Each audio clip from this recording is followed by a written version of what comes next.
Sir, मैं हस्ब आदत और हस्ब रिवायत इसकी मुखालिफत में खड़ा हूँ और सदर जमहूरिया के खुतबे को अगर आप देखेंगे सर, तो उसमें पूरे खुतबे में लफ्ज़ मुसलमान तो छोड़िए, लफ्ज़ अक़लियत भी इस्तेमाल नहीं हुआ है।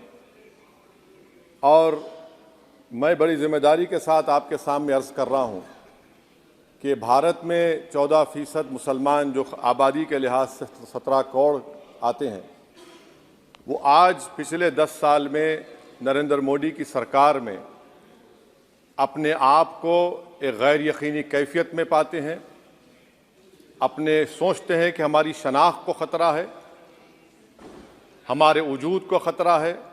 और मैं बड़ी ज़िम्मेदारी के साथ कह रहा हूँ कि जज्बात में लाए बगैर कह रहा हूँ कि आज 17 करोड़ मुसलमान अपने आप को ऐसा समझते हैं कि जिस ज़माने में हिटलर के ज़माने में यहूदी अपने आप को समझते थे। और उसकी मैं बताता हूँ क्यों समझते हैं, बताता हूँ आपको चंद मिनट में।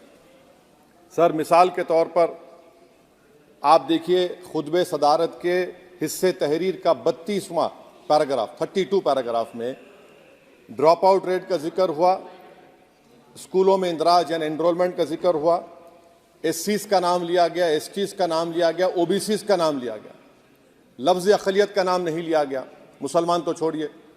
और सबसे ज़्यादा ड्रॉप आउट इस मुल्क में अगर स्कूलों में है तो मुसलमानों में है।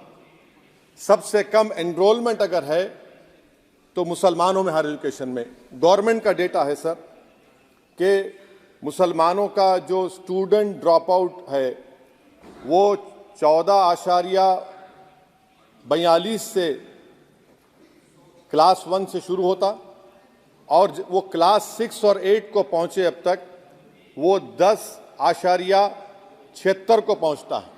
ये गवर्नमेंट का डेटा है, यानी क्लास 1 से क्लास 6 से 8 तक ये हाल है। आपने क्या किया सर इस बजट में? प्री मैट्रिक स्कॉलरशिप को सिर्फ 9th क्लास तक महदूद कर दिया और इसमें आपने पैसे कम कर दिए प्री मैट्रिक स्कॉलरशिप में। और सर 2022-23 का बजट आप देखिए, 5026 करोड़ रुपए दिए गए थे, जिसमें से सिर्फ 663 करोड़ इस्तेमाल हुए।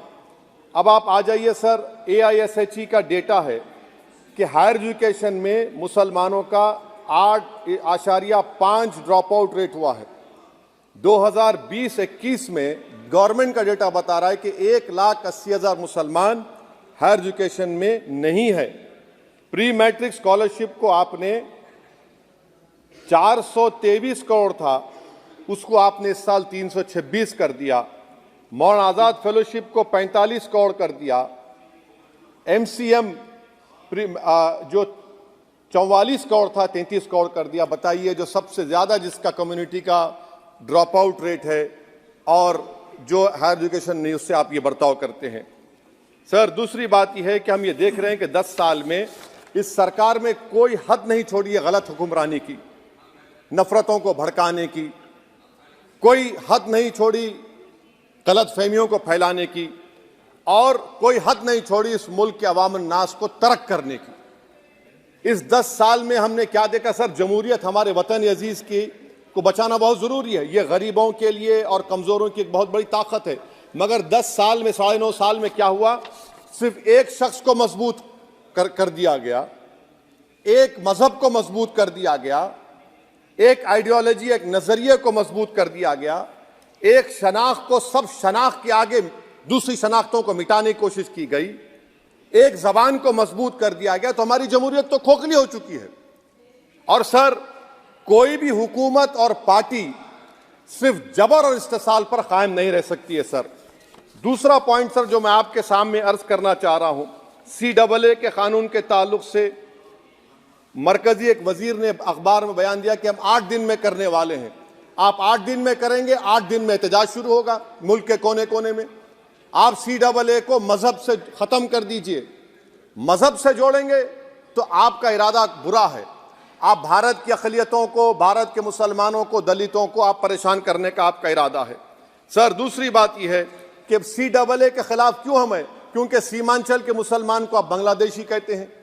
कोई मिनिस्टर मुझे कहता है कि घुसपैठी है, रोहिंग्या है।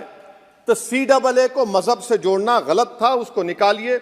मगर हमारे देश के प्रधानमंत्री सर, वतन अजीज के वजीर आजम मैं बड़ी जिम्मेदारी के साथ कह रहा हूं कि मैं अपने बचपने में जब हिस्ट्री पढ़ता था तो मैंने एक स्टैचू की फोटो देखी थी, प्रीस्ट किंग ऑफ मोहनजोदारो। ऐसा लगता है कि वैसा ही लग रहा है कि प्रधानमंत्री नहीं है बल्कि पुजारी सम्राट बन चुके हैं वो।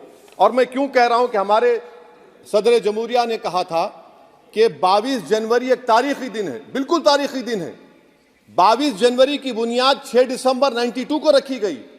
22 जनवरी की बुनियाद 86 में ताले खोलकर रखी गई। 22 जनवरी की बुनियाद जीबी पंत ने रखी थी, इसीलिए तारीखी दिन है। और तारीखी दिन इसलिए भी है कि सर इसी ऐवान में 16 दिसंबर 1992 को हमने एक रेजोल्यूशन पास किया था।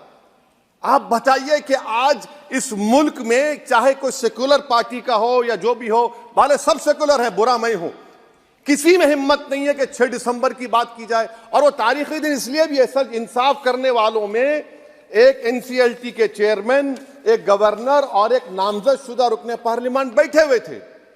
अब आप बताइए मेरे पास बचा क्या है? बचा यह है कि आर्टिकल 32 बचा है जिसको बाबा साहब अम्बेडकर ने दिया। आज मुल्क के 17 करोड़ मुसलमान भारत के वजीर आजम पर एतमाद भरोसा नहीं करते, बिल्कुल नहीं करते, बता रहा हूं, खुल के कह रहा हूं। अगर आप आर्टिकल 32 का ड्यू प्रोसेस ही खत्म कर देंगे तो फिर मेरे पास क्या बचेगा सर? क्या बचेगा? मैं तो यहां खड़े होकर वो सुप्रीम कोर्ट के मायानाज बेबाक वकील दुष्यंत दवे की तरह तो नहीं कह सकता। मुझे आज भी रूल ऑफ लॉ में भरोसा है, मुझे आज भी कानून पर, संविधान पर भरोसा है, मगर ड्यू प्रोसेस तो फॉलो होना चाहिए। ड्यू प्रोसेस फॉलो नहीं हो रहा। एक तारीखी दिन 22 जनवरी था, एक तारीखी दिन 31 जनवरी था। सर रात के अंधेरे में अपील किए बगैर आप आरे लेकर रास्ता खोल देते हैं। क्या पैगाम दे रहे हैं सर? 600 साल की मेहरौली की मस्जिद को बगैर को नोटिस दिए आपने डिमोलिश कर दिया। मैं जिम्मेदारी के साथ कह रहा हूं कि भारत के प्रधानमंत्री और उनकी सरकार भारत के मुसलमानों से उनकी शनाख्त को छीनना चाहते हैं। ख्वाजा अजमेरी के आस्थाने पर चादर बिछाइए, मगर आप जो चादर मुझसे छीनना चाह रहे हैं, मेरी मस्जिद है, आप हर मस्जिद को छीनना चाहते हैं। आप बताइए 17 करोड़ मुसलमानों को क्या पैगाम दे रहे हैं आप कि आप हर मस्जिद को छीन लेंगे मुझसे? फिर मेरा वजूद किस माने रखता है?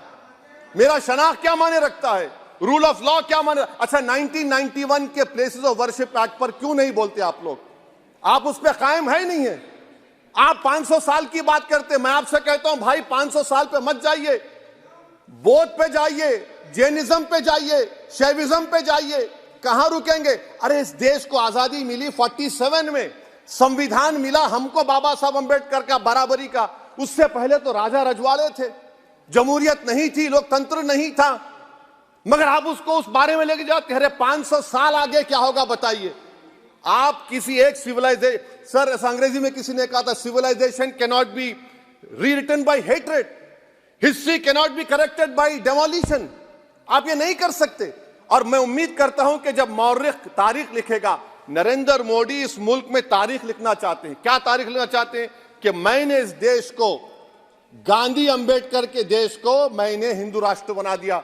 मैं उम्मीद करता हूं कि हमारे भारत के हमारे हिंदू भाई देश के प्रधानमंत्री की सोच को नाकाम करेंगे। उन पर है, अब देखते हैं क्या होता है। सर नेबरहुड फर्स्ट की पॉलिसी है। नेबरहुड फर्स्ट क्या हो रहा है सर?